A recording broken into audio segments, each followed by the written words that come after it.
3 माह गुजरने के बावजूद कत्ल के नामजद मुलजिमान गिरफ्तार न हो सके, लवाहकीन सरापा एहतजाज। पुलिस के नाकिस तफ्तीश के बायस 302 के मुलजिमान 1 से 1.5 माह में रिहा हो गए। थाना सिराई सिद्धू की हदूद में 3 माह कबल एक अफसोसनाक वाक़या पेश आया, जिसमें लियाकत अली भट्टी को कुछ मुसल्लह अफराद ने बेदर्दी से फायरिंग करके कत्ल कर दिया।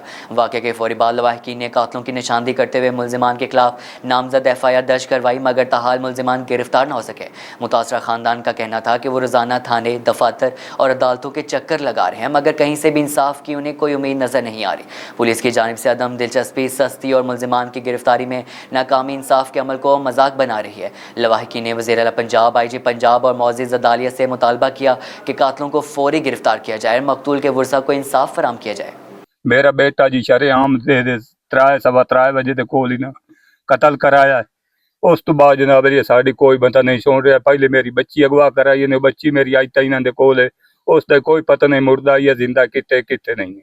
मेरी अपील है वजीर आजम साहब ते, वजीर आला साहब ते, चीफ आर्मी स्टाफ ते, चीफ IG पंजाब ते, मरियम निवाज ते, मेरी बच्ची और मेरे बच्चे दे कातिल फद्दे जावन, मेरे आकरसी हो जावे।